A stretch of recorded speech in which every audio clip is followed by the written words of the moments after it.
What's up, nerds? This is MonsterKoala, and today I'm here to bring you all the new content springing up around Terminus.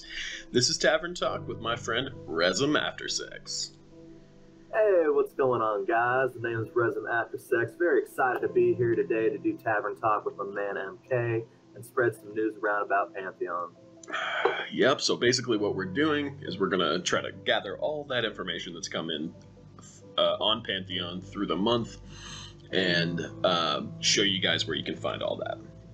So first things first, we're going to do the newsletter. The main newsletter was super interesting, gave us some class reveals, some lore, a little bit of PAX coverage, and special community spotlight. We'll get to all that. So first thing is the class reveals. These were interesting because they were so detailed. They had a little bit of lore. They had basic ideas on what they think that the classes should be, and then they had even some sweet abilities that I don't know if that's a complete list of abilities, most likely not, just a little bit to get us excited.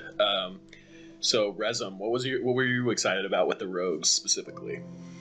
Well, about the rogue specifically, they talked about this one ability called Length of Rope.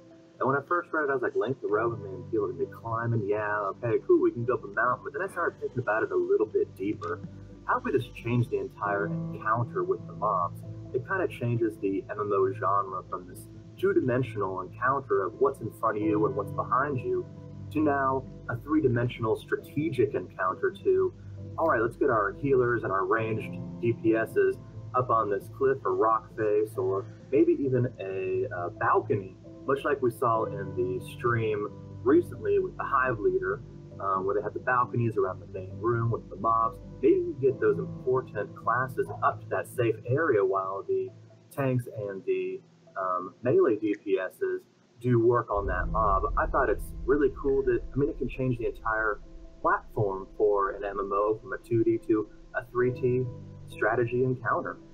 That's awesome. I didn't even think about that. Length of rope, like the fact that they're bringing in so much utility as far as that goes, is amazing. That's one of my favorite things about Pantheon so far. And with rogues, I gotta say my favorite thing was just the art, man. Like, you gotta keep those dwarves at the forefront of Terminus, in my opinion. And hey, that right, man. and yeah, having a female dwarf as a rogue, like, you just got, I mean, now that they've done it, it sets a precedence, and we're just gonna have more dwarves, and I love that. It's amazing. What about the Rangers? I'm not the most excited about a Ranger, but I do like what they're doing. What do you think? Well, the one thing that I can appreciate about the Ranger, because I did play a hunter in World of Warcraft, the vanilla, and I had a survivalist hunter. And when I would get in groups like, oh my god, you're a survivalist hunter, like, why even waste your time? We need DPS, we need DPS. But I was like, I bring utility to the foreground of this fight in our group. And what they're doing with the Ranger and Pantheon that I can appreciate is they do have things like warning shot. What it is the Ranger shoots an arrow, and whenever a mob gets close to that, it warns him and the group, hey, this roamer has now come into your area.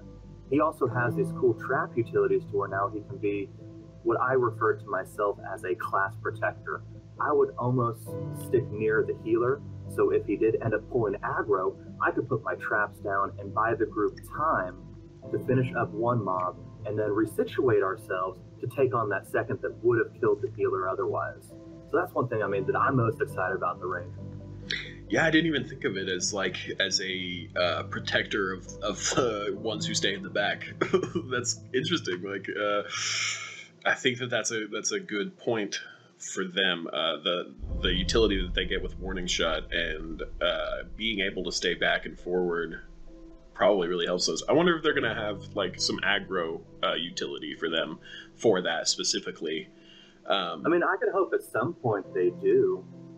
One thing that I was surprised about, but is interesting to me, is that it seems like there's not going to be any pets. Like, you're not going to have a pet that you run around with. You're actually going to summon creatures from the wild. I think it's called Beckon.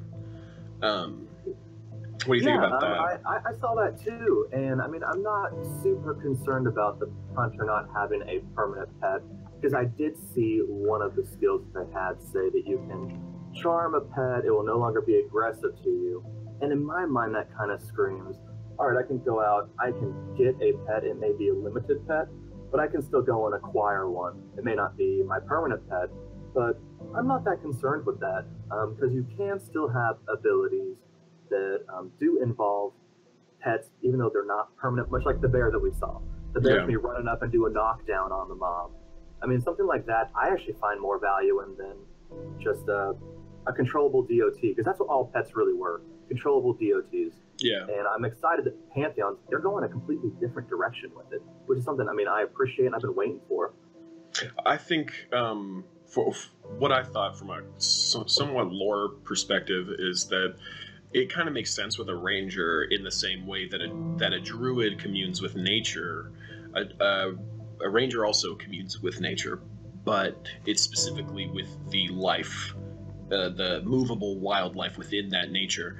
And so being able to beckon literally anything he wants shows me that the ranger has a closer connection to nature than we've seen in rangers before.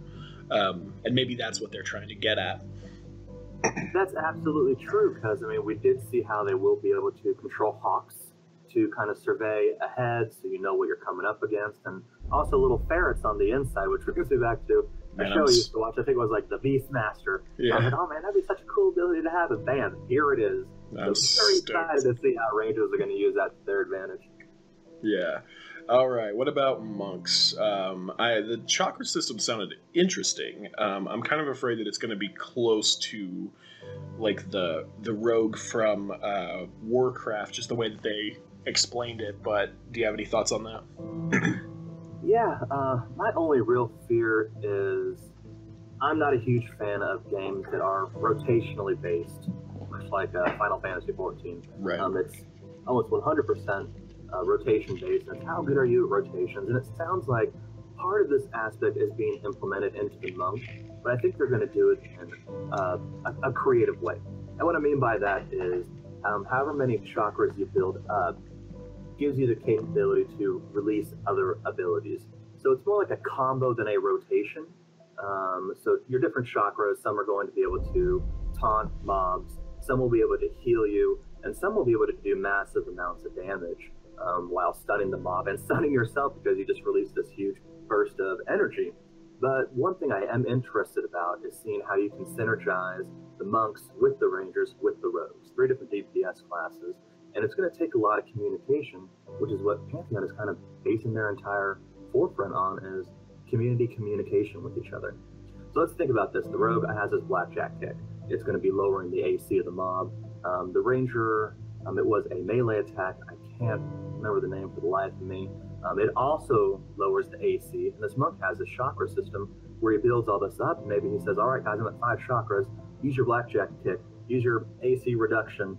And then that way, when he does that 6th and final chakra, he can release that energy, and he turns into this big old burst damage, which would be really exciting for the players and those who help that monk get to that point. That's awesome. I very much agree. I honestly wasn't super excited about monks other than the feign death, because I didn't really see that, myself. I saw it in like hunters, and it was a escape. It wasn't a pulling utility or anything like that. But that's how I've always seen it as well. It's like, oh crap, I pulled too many people. Let me just feign death now. Right.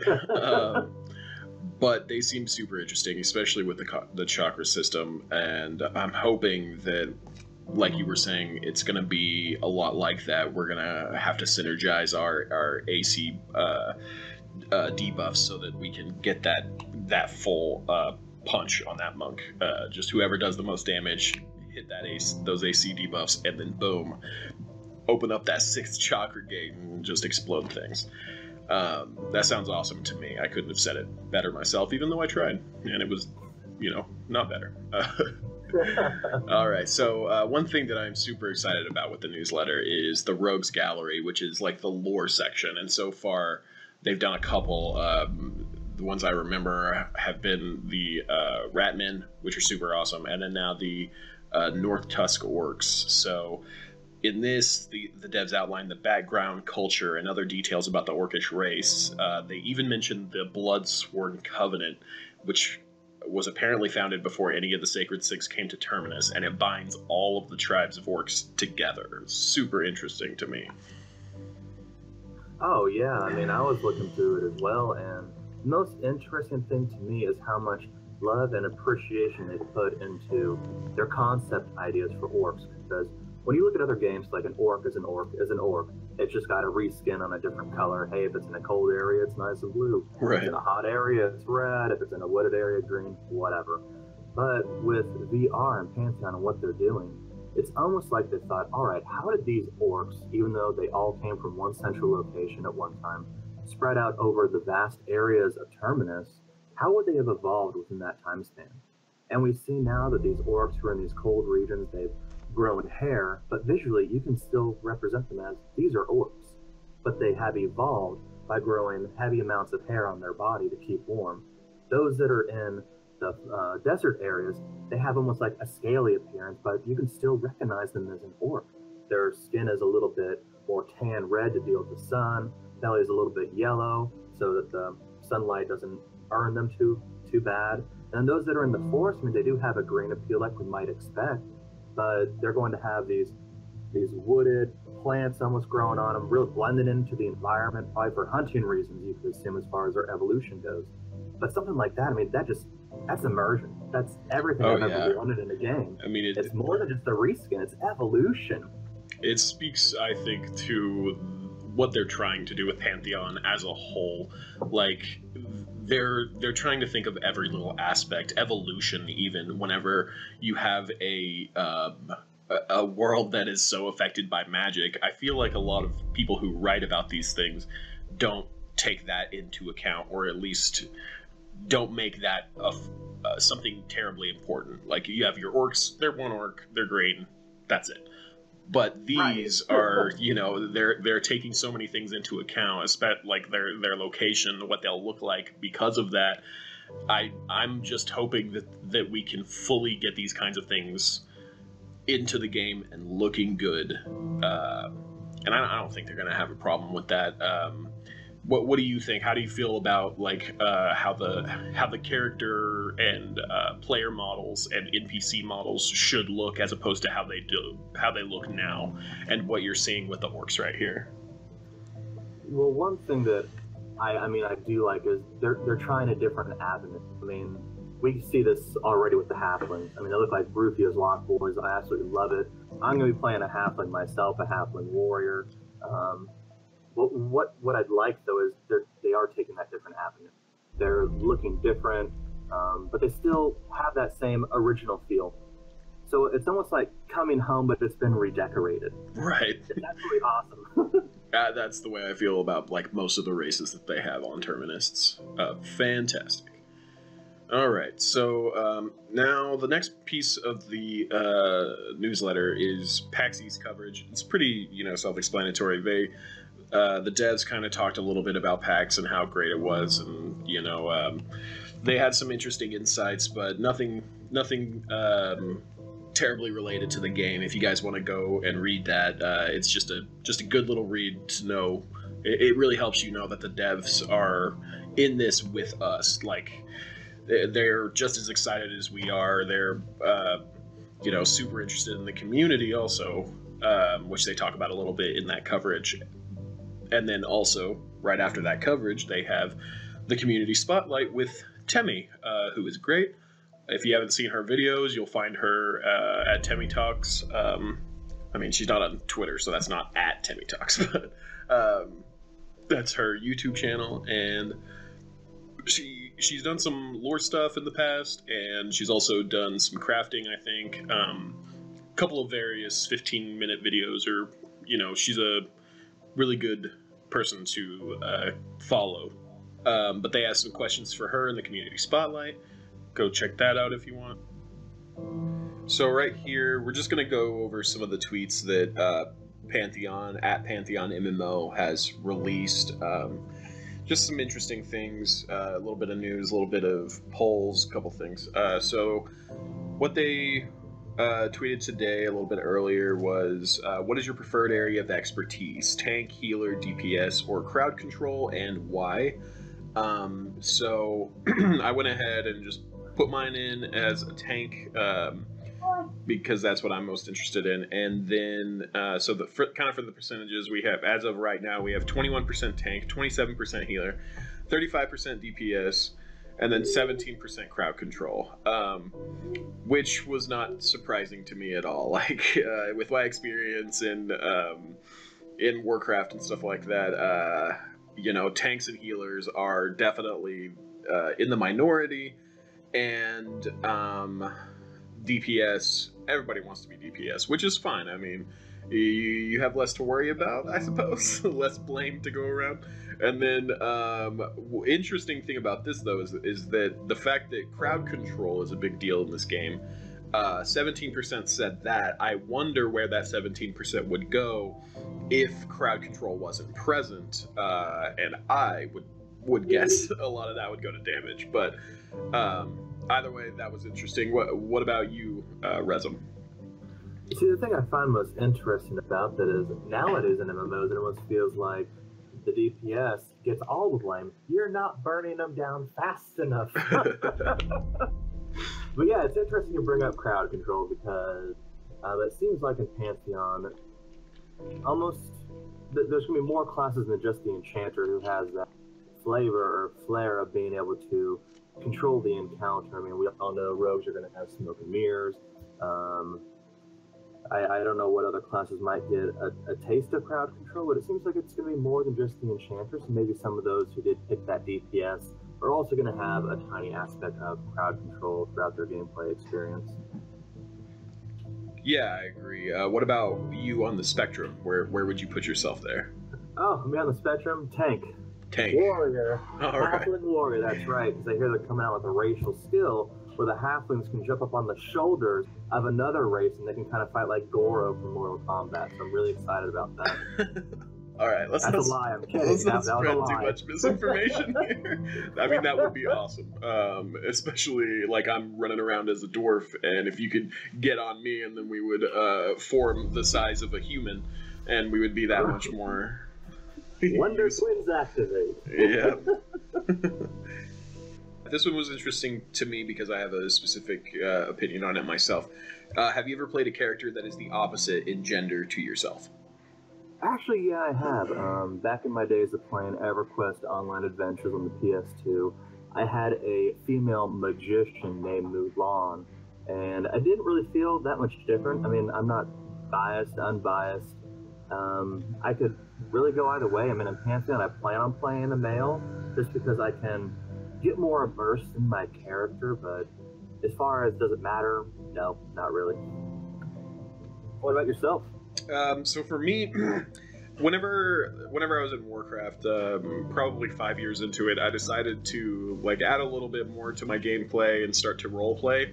And I mean, before that, I would play male characters, but after that, I had a reason because I just wasn't confident enough to be able to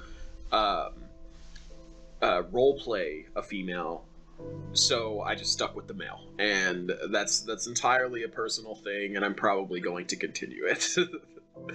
I completely understand. I mean, what type of role playing did you do? Did you get like big immersion in role playing, or was it just like very, very minor? Well, personally, I usually like create a little backstory for my characters and stuff like that, so it kind of helped me flesh that out and then continue the story. And I kept away from the ERP and Goldshire and stuff like that. It was difficult to do sometimes. That was something else that I was kind of wary about playing a female character because what's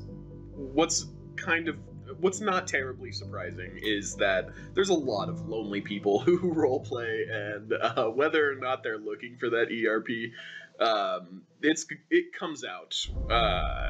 It's just human nature, and that's fine. But I want to create interesting stories with my characters. I don't want to sit there and repeat, you know, my my character's personal feelings about the politics of the day, so that, you know, we can get closer as characters. It's right. You know, I feel it. it's a exercise in futility, in my opinion. So yeah, for me, I wanted to keep things relatively serious. I wanted to be a cool guy, so I stayed with what I knew. And you know, I've never been one of those guys to like stare at my characters, but I want to be in the game. I want to be immersed into it, and for me, part of that is playing a male character. That's, you know, that's the long and short of it.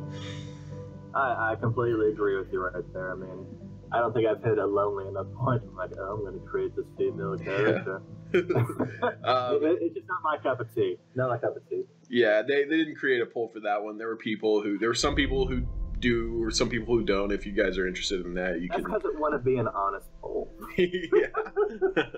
But if you guys are interested in that, you can take a look at that conversation.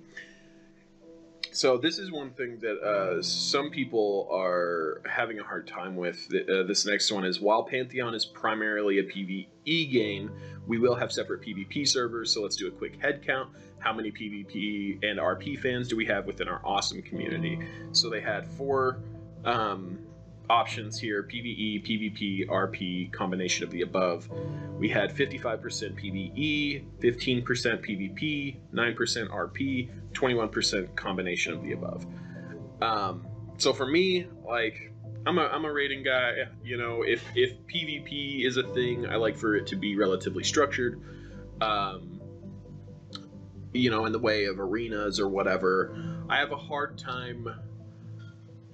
You know, it's difficult to say, because there's been plenty of times where I've been out in a PvP server just questing, and then I get into this interesting, you know, lock of butting heads with this random dude just on the other side who is trying to quest himself, and you know, we have this kind of interesting dynamic for 30 minutes or so, where I kill him, he kills me, and we chase each other until we both can complete the quest and move on. So that's a lot of fun. But with Pantheon, being that it's a group thing, like they're trying to keep the social aspect and keep people in groups working together, I don't really want to see, you know, it would be interesting, but it would take a lot of time to just see these little skirmishes happen in the middle of a dungeon. It's just going to slow down progression that much more. If people are worried about corpse runs, they're going to, you know, hate that. So that's kind of my little take on it. Yeah, no, I mean, I completely agree with you. Me, myself, I am PvE all the way, player versus environment. I've tried it in World of Warcraft in its vanilla days, and I just felt like I got burnt by it, and it's hard to go back and trust a game that says, oh, you know, PvP shards, it'll be fun, don't worry about it. I mean, I got body camped, and for the first, like, maybe 48 hours of playing the game, I was like, this is ridiculous. Like, I can't even do anything. I can't even enjoy the game. But my friend was on the server, so I was like, well, you know, I want to support him, you know, play a fun game, woohoo, awesome. But yeah, I mean, I'm completely PvE myself. If we had a very structured player versus player type of feeling or scenario where maybe we were fighting each other for a camp, we could set ourselves up for a duel or a group duel, and who the spoils go to victor. Whoever wins that little duel, that PvP battle, gets the camp, no questions asked. It's very community policed. But I mean, that's my stance on it, at least. Well, I'm hoping, and surely this will be the case, they'll have those kinds of duels, whether it's PvP or PvE. Well, I would remember back in EverQuest Online Adventures when a cleric would actually duel each other, and it might last about an hour. Because the cleric wasn't doing enough damage to the warrior came out, damaged the heals of the cleric, and it just went on and on and on until somebody got tired and said, all right, you have it, you won. Right. Okay, so for the next one, do you plan your gaming sessions out in advance, or do you just log in and do whatever you feel like at the time? Personally, it's kind of a mixed bag. Usually whenever I'm by myself or you know, it's just a normal day, I'll sit down and just kind of do whatever I feel like. Other days, you know, you have raiding and stuff like that. So you have those gaming sessions that are planned out, and then most of the time I just kind of do whatever I feel like. Yeah, I mean, I'm very much in the same boat. I mean, I'm sure a lot of us cool gamers are now family people. We have jobs, we have kids. We're almost planning our games around when we actually have time. And for me, I don't have a set schedule. So when I log in, I usually see who's in, see who I can grow up with, and see if I can't make some new friends at the same time. Nice. I 100% agree. For this one, they say Eridune and Joppa visit the GameSpace game show tonight at 7, which was on May 18th, to talk Pantheon, classes, and more. And they have a link right there to the MMORPG Twitch. If you guys want to look through those videos and find it, you absolutely can. So that's all we're going to do for the tweets. Now we're going to bring you the information throughout the community that has come to Terminus in the last month. So first and foremost, we have the Voices of Terminus. You want to talk about them? Yeah, absolutely. I mean, I'm a V myself, so got to represent my boys. Of course. Same right. here. Same here. So this past month, the Voices of Terminus, you know, they've released about 5 episodes. They're always intriguing, always good concepts that have some really good Q&As with the devs. They get information that not everybody gets. But their episode 118, they had an interview with Basgrim about all the stuff that he had experienced at PAC East, including his sit down with one of the devs where they did talk about the bard that they're going to be possibly displaying during release. So very excited about hearing about that. Also had episode 119 where they had a player Q&A with Pantheon Radio. Madak, I can't even pronounce it. I think it's Madagug. Madagug? Yeah. It sounds a lot better coming out of your mouth.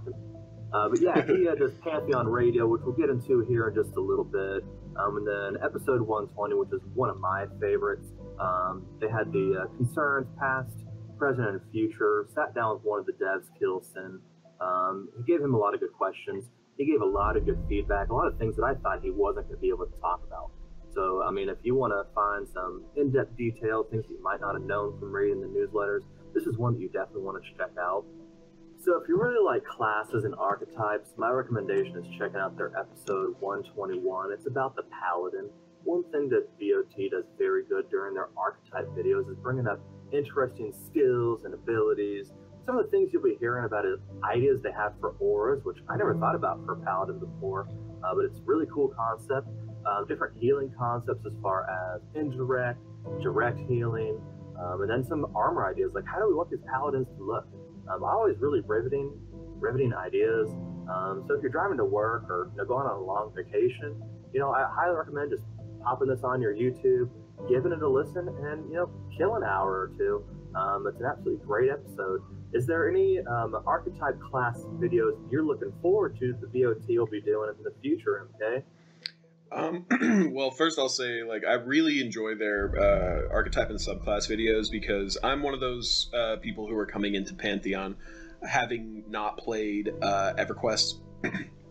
And what they do best in these videos, I think, is talk about what things were like back then, very specifically, and kind of talk about how it might be implemented in Pantheon. And of course, what archetype I'm looking forward to is the warrior.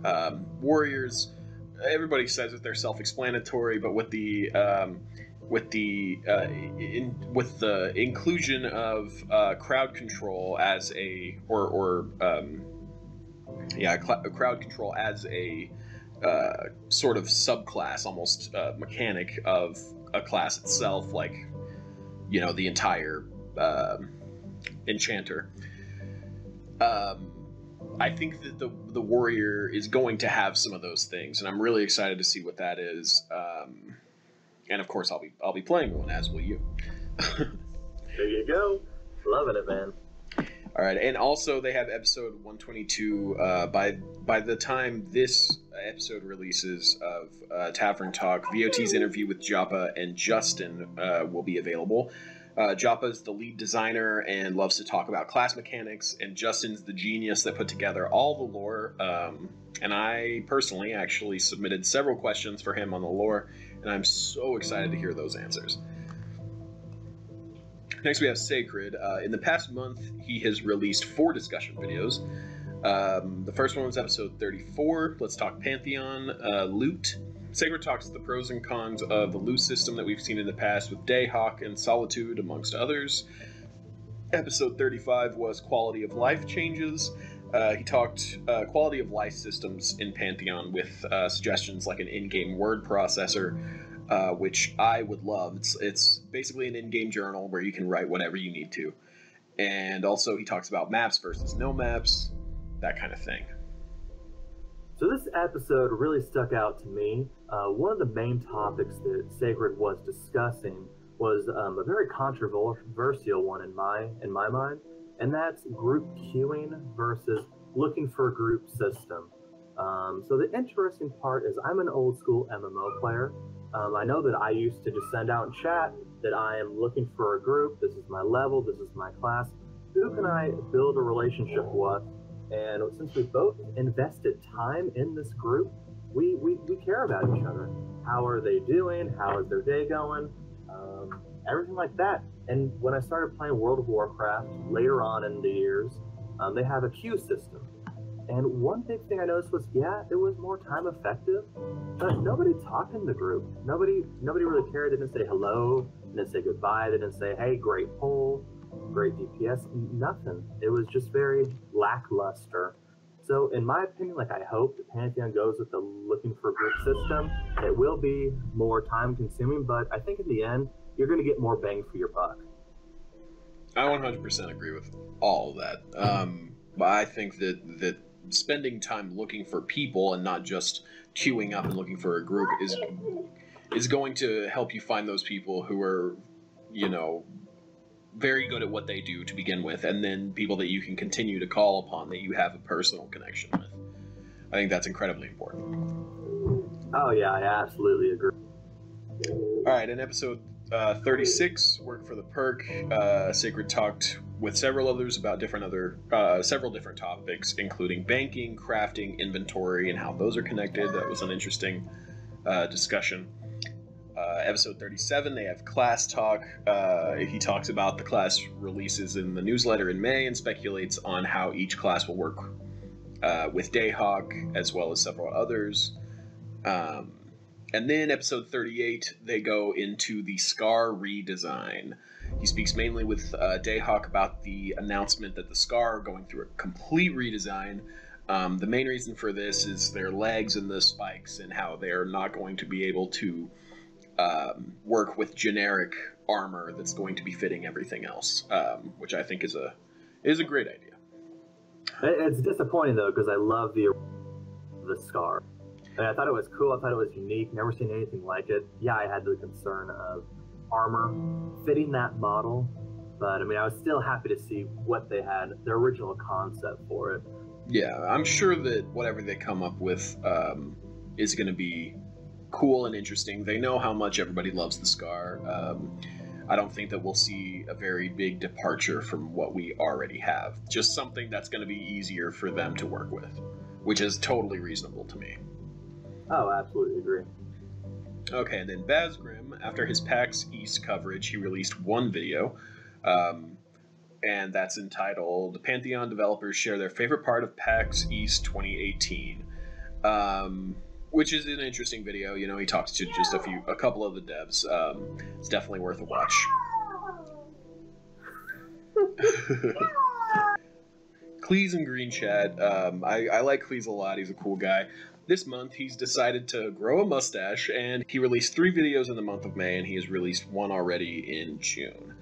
So, he had Green Chat number 20, Pantheon Rise of the Fallen versus Ashes of Creation, where he goes through the differences between Pantheon and Ashes of Creation. He covers features, development, and finances for both, which are all very important in my opinion. Green Chat number 21, he's got Q&A plus what's up with Pantheon's in-game music, where he answers some quote-unquote nifty-kajifty questions, informs us that we're halfway through pre-alpha, and talks a bit about the current music in Pantheon. He then released a thank you video to Pantheon Radio because he got a mug. I'm super excited for mine, by the way. Green Chat 22, is Pantheon Rise of the Fallen the game for you? Please answers some more questions from the community and asks the general question, will Pantheon be the game for you? If you're worried about that, check that one out. He's a cool guy. Next we have Pixel Debauchery and Scribble, all the great work that he's doing in Pixel Debauchery. These you can find because some people I know have a hard time finding these kinds of things if they're not just on YouTube or whatever. These can be found on patreon.com/pixeldebauchery, spelled just like it sounds. So he had 2 episodes in the month of May and 1 so far in June. Pixel Debauchery episode 6 was with the Wisdom of Condemned. Wisdom of Condemned, they're an interesting PvP guild who is also interested in most of what the game has to offer. Their interview was pretty straightforward, but as always, Pixel Debauchery has some super fun things in between. And then Pixel Debauchery episode 7 with Guild Numass. Scribble interviews the very chipper Numass who raid so hardcore their asses get numb. Pixel Debauchery episode 8 with Fires of Heaven and Sweenegg. Apparently Morgan Freeman stops by Scribble's studio and Scribble checks out the Fires of Heaven. This is his first hour-long show, which I am super excited about. Alright, next we have Thomas Bell. He's someone who's new on my radar. He released a video on Pantheon 2 years ago talking about tanks and stuff, and he just started up again this month with 2 videos, and then he just came out with another one in June. And his videos, they've been really good. I mean, I find them to be very accurate information. I think they are pulling information from the streams they see. They get lucky whenever they open up a spell book, they pause it, they write everything down. So, I mean, you know it's stuff that Pantheon is coming out with that could have, the possibility of change. But at least it's accurate information for now. It's a lot more than some other people are putting out there. It's even more information than what you might see on the website. So if you're looking for good information, what is Pantheon going to be about? What are some of these classes as far as spells going to be able to produce? I mean, this might be the show for you. I 100% agree with that. So on those class discussions, they've got part 1, Cleric and Shaman, and then part 2, Warrior and Rogue. And then on June 6th, they released Paladin leveling, questing, and hunting, talking about the Paladin a little bit. So be sure to go check those guys out. His co-host name is Rob. Seems Rob. like a real cool guy. I think I talked to him a little bit. But yeah, real cool guy. Yeah, Thomas Bell and Rob. Go check them out. One guy that came to my radar as we were recording, and I was just looking through some stuff, Nathan Napalm. Have you heard of him? You know what? I have heard of him, and I watched 1 episode, and it was actually pretty good. Like, I really enjoyed it. It had good information in it. He does a great job with his editing as well. I mean, he does a very good job of putting together a professional presentation. I think so too. He's a variety MMO content producer who has several shorter videos out on Pantheon now. They're around 6 minutes, 7 minutes it looks like, and he released 2 videos in May and 2 so far in June. The first one in May was a progeny system discussion where he goes over what we know about the progeny system and then speculates a little bit about the details involved. He talks a little bit about what Brad and the other devs have said directly about the progeny system, and then, of course, just expands on that. And then he did some Pantheon Top 10 gameplay features also in May, where he lists 10 mechanical reasons why he's excited about Pantheon. He goes over things like what player versus environment means and how VR is tackling that, and some other things. One thing that he explains is the acclimation system and climates, and how player versus environment has been a very static thing since Warcraft came out, and it's not really player versus environment, it's player versus NPC. So they're really trying to expand the definition of what that is, which he talks about, and I agree with everything that he says pretty much throughout that whole video. Oh, absolutely. I mean, I've been playing some survival games on my downtime when I got a minute to do, and that does feel like a true player versus environment. The environment's out there to kill me. So I'm happy that Pantheon wants to implement some of these really intriguing ideas from other game aspects that MMOs have been kind of lackluster on currently. To put them in Pantheon, give us a new challenge, a fresh challenge. So I'm really interested in seeing what direction they're going to go with that. Absolutely, me too. All right, and then he had in the first, in June, which was just a few days ago, Pantheon Immersion and Surprises, where he talks about several different ways that VR is trying to immerse their players in Terminus. He goes over things like why there won't be an in-game map. It's a short video, and that's the majority of it, but he has some good insights on that. Rewards Beyond Loot is his last video that he uploaded. He talks about the reward system in place and how VR might make things in this respect a little bit more interesting through things like spells, how you're going to acquire spells, and the perception system and stuff like that. Yeah, I think the perception system is a brilliant idea. Me it too. brings you back to Dungeons and Dragons, because I played it for a very minimal time. I actually played with Ark, who's, one of our good friends that we talk with pretty often. Oh, yeah. And I would always have to do perception checks to find out quests or interesting things in the area. And that's what VR is putting in Pantheon. You're walking through and your quests, they're coming to you. You're not necessarily always going to them. I think that is just absolutely brilliant. The immersion, it just creates this whole dynamic, beautiful brilliance. Just brilliance. Absolutely. And the fact that they've said that the perception system is going to involve a ton of lore, and that's how you're going to get a lot of your quests and direction on where you should be going and stuff like that. I think it's a fantastic idea that, like you said, is brought directly from Dungeons and Dragons. I just got finished playing last night, and if we were a little bit more diligent in that perception just within that game, we would have done things a lot more reasonably instead of just setting fire to everything, which is literally what we did.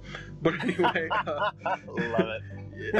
Yeah. But that perception system, it's not going to work like that. Fortunately, it's going to be more passive perception, which is great.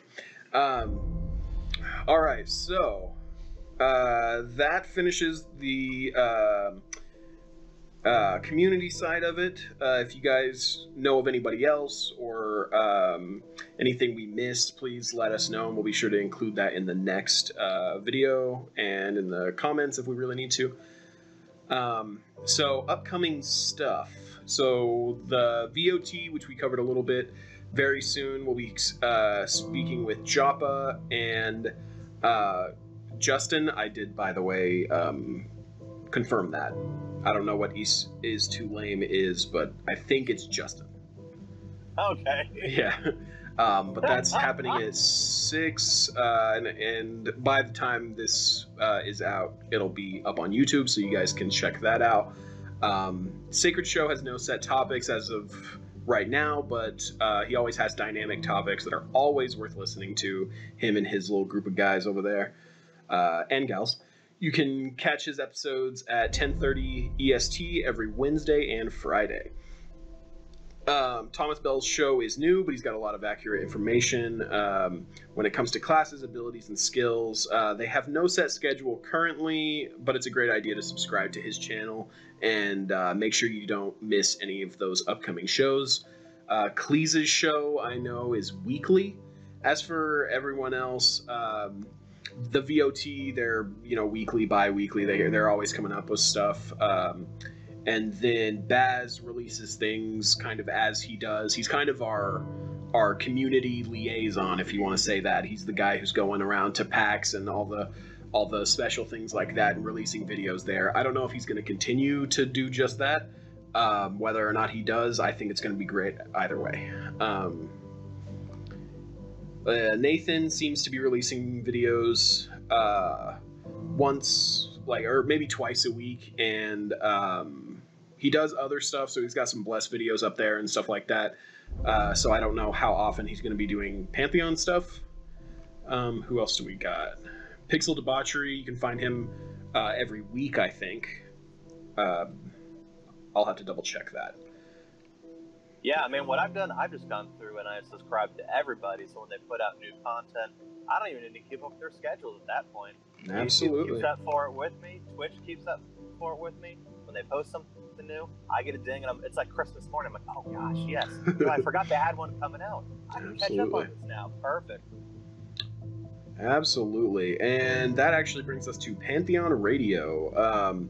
Pantheon Radio is great if you guys haven't checked it out. It's just pantheonradio.com. And what they do is all of these shows that we're talking about, as well as some others, they put on their radio show, which is constantly going. They have an app that you can get on iPhone and Android, I'm pretty sure. And it's a great app.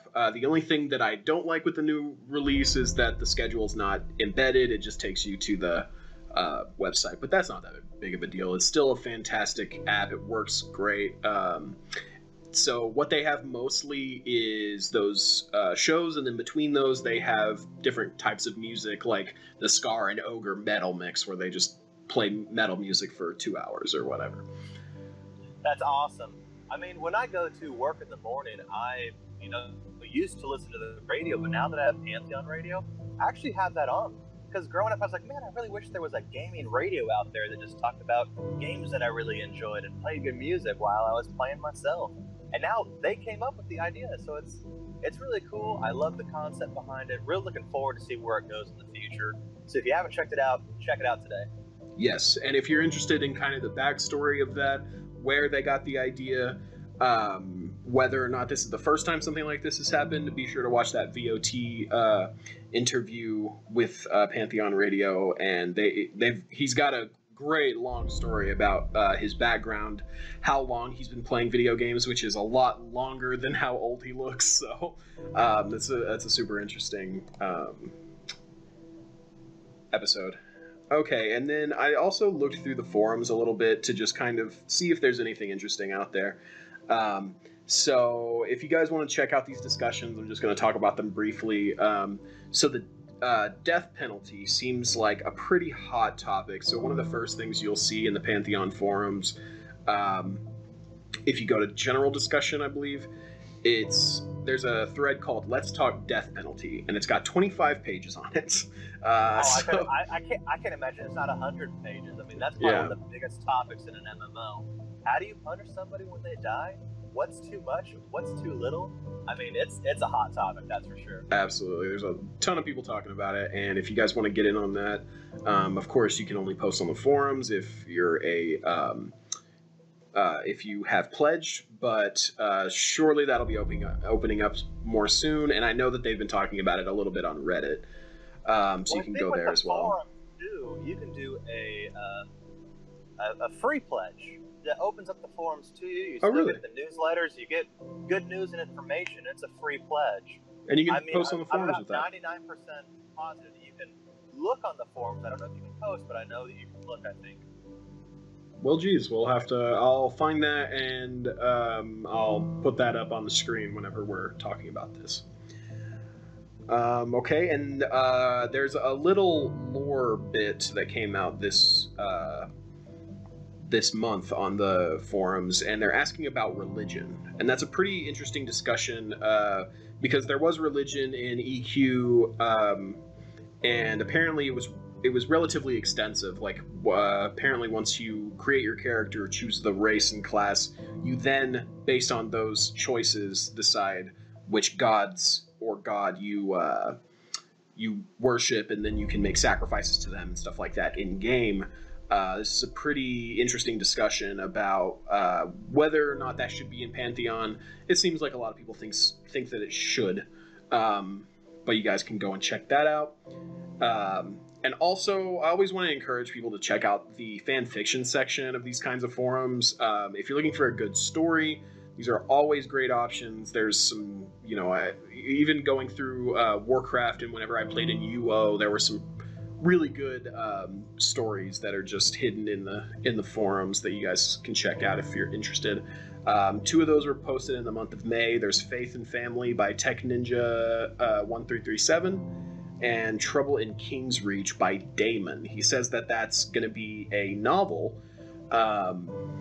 but we'll see how far he gets. I don't know him, so I don't know if he's capable of it, or if he's how much he's worked on it. But that's there. Anyway. Yeah, I like that the fans have enough heart to want to, you know, I mean, pull from lore, make some good creative stories about a game that's still in pre-alpha. Lets you know that people are serious about this game, that the community is serious about this game, and that the creators, I mean, having that kind of back from a community, that speaks volumes to what you're creating. Absolutely.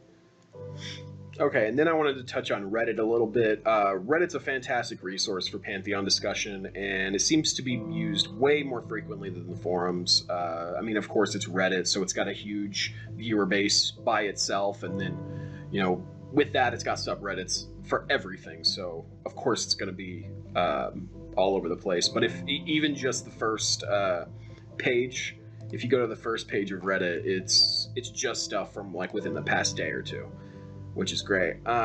So 2 little threads that I saw which were interesting.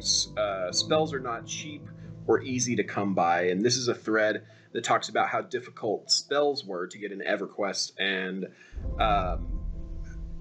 what people think about that. And I think that many agree that these aspects should be included in Pantheon, such as the more powerful spells, more powerful level spells as well, being only obtainable in questionable areas that are, you know, either very far away or very dangerous to get to. And some of them, I think in EQ there weren't epic quests for skills, but I know that they were talking about that being a definite thing in Pantheon.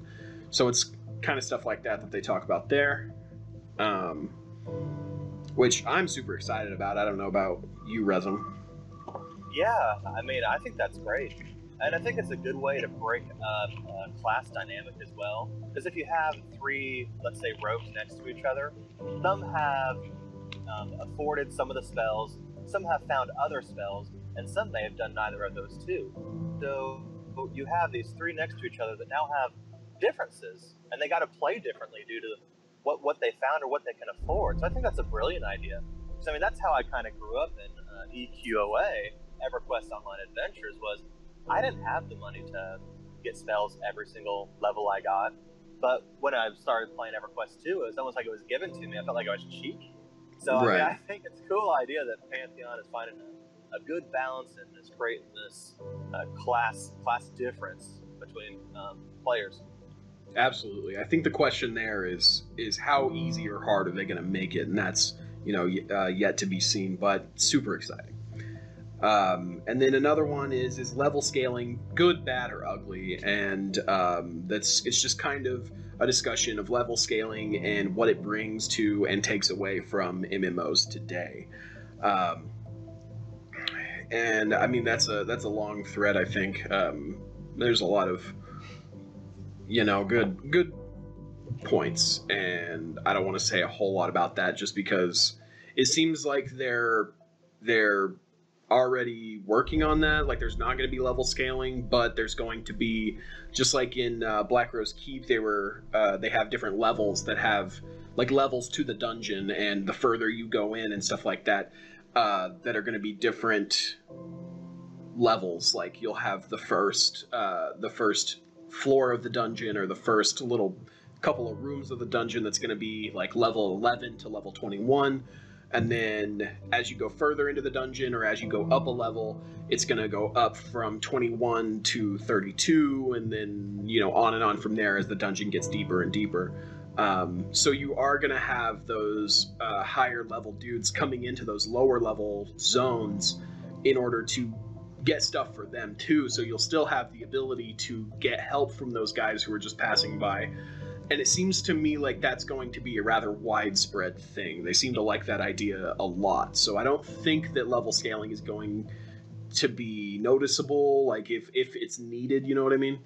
But I think that they're doing it in an interesting way that we haven't seen before.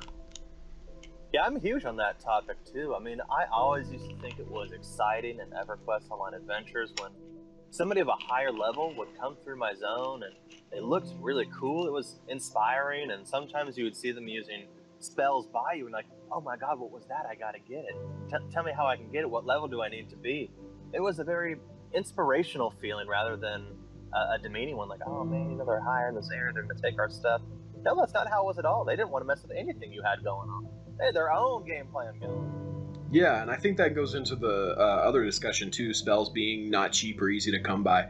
If you're a low-level enchanter and you see this guy running around doing something crazy, who is also an enchanter, you're going to ask him, hey man, how did you do that, and what can I do to get to your level? And that's going to, you know, create many more social opportunities, which I think is my favorite part of Pantheon so far. Yeah, I mean, I agree 100% with you.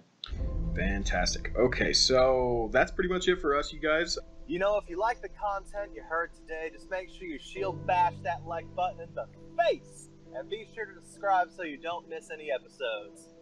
We'll continue to be your source for Pantheon news. Be sure to also leave us a comment below, and we'll post links to the show that we talked about today. Thank you guys for watching. We'll come back to you later. Bye. Peace.